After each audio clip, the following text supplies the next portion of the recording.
A man could do everything right. Dig his cellar deep, pack it full of potatoes, carrots, apples, and turnips, and still open that door come January to a stink that turned his stomach and a whole winter's food gone soft and black. And the difference between the man who ate well and the man who lost the winter came down to one single rule. Before I take you down into the dark and show you what that rule was, do an old man a small favor. Subscribe and ring the bell, and I'll bring you the next forgotten story from the root cellar. And if you've ever wanted to store food the old way, without a fridge or a freezer, stay with me here by the fire. Now. My grandfather saw it happen with his own eyes, right down the road, to the Halloran place. Good people, hard workers. They dug their cellar deep into the hill and filled it to the rafters, enough to carry a family clear through to spring. Come November, they were proud of that store. Come January, they opened the door and near fell back from the smell. Everything they'd raised all summer, gone to black mush in the dark. It near broke them that winter, and they weren't fools. That's the part that stuck with me. Because the strange thing was, one place down the road did everything the same, and their harvest kept sound from first frost to spring thaw. Same weather, same roots, same cold ground. One larder full and firm in March, the other a barrel of rot by the deep of winter. So the question every old-timer wrestled with was this: why? Why did one cellar keep a whole winter's harvest and the one next to it fail? The answer is one rule, just one, and I'll give it to you plain before we're done.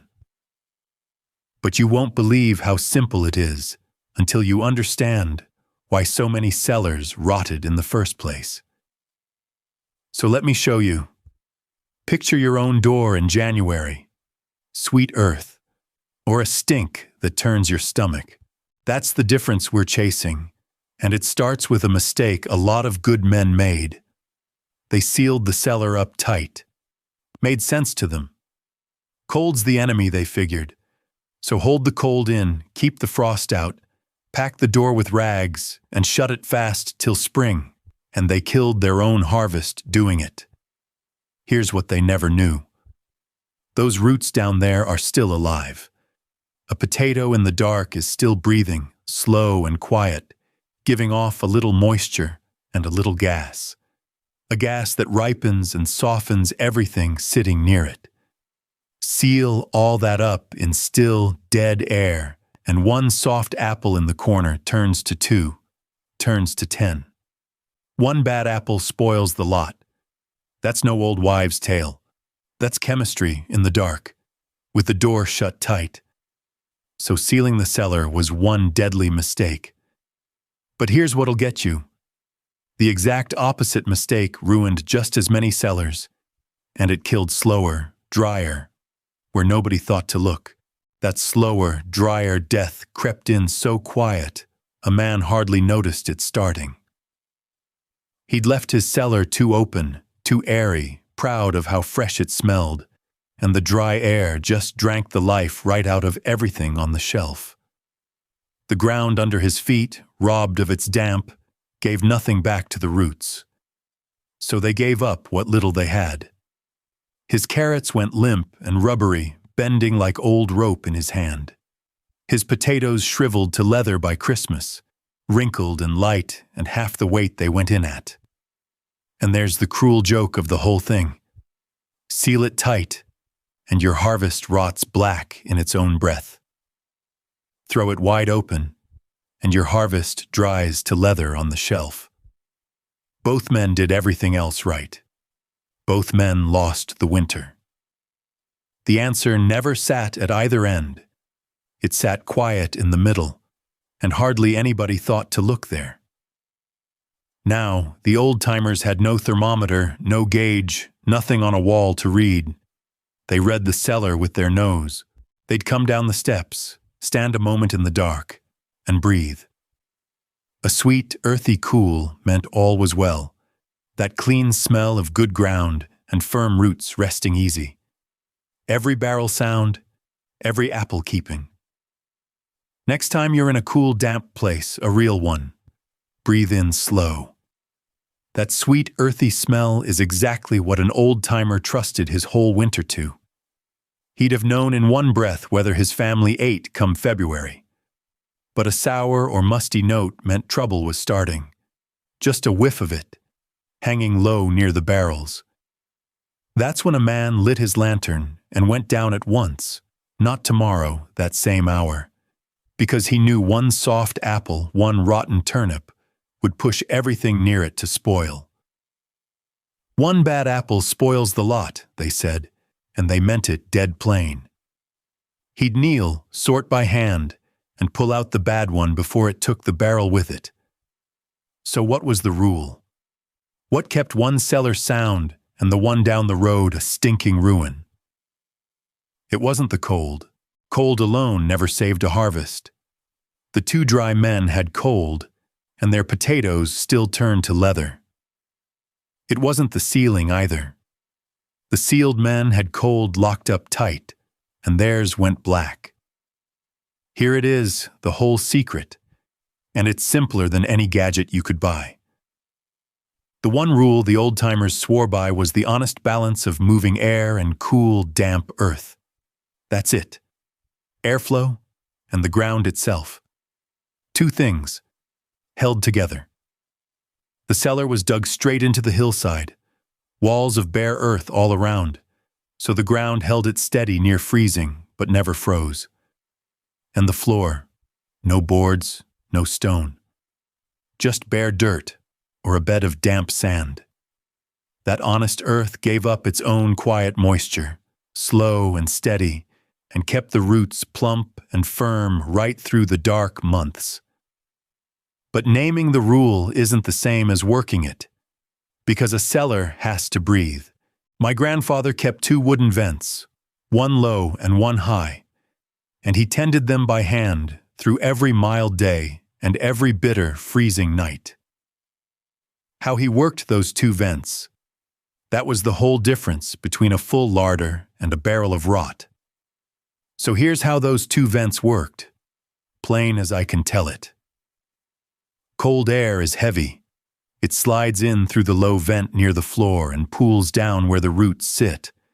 The warm, stale air, the breath of the vegetables, the ripening gas, the damp, that rises. And when it rises, it finds the high vent and slips out the top. That's the whole engine. A slow, constant draft, running day and night, carrying off the very thing that turns a good cellar into a barrel of rot. No fan, no power. Just cold coming in low and old air leaving high, over and over, all winter long. Picture it. You never touched a switch. You just read the ground and let it breathe. A hole in the earth doing quiet work while you slept. But my grandfather didn't set those vents and walk away. He tended them by hand every single day.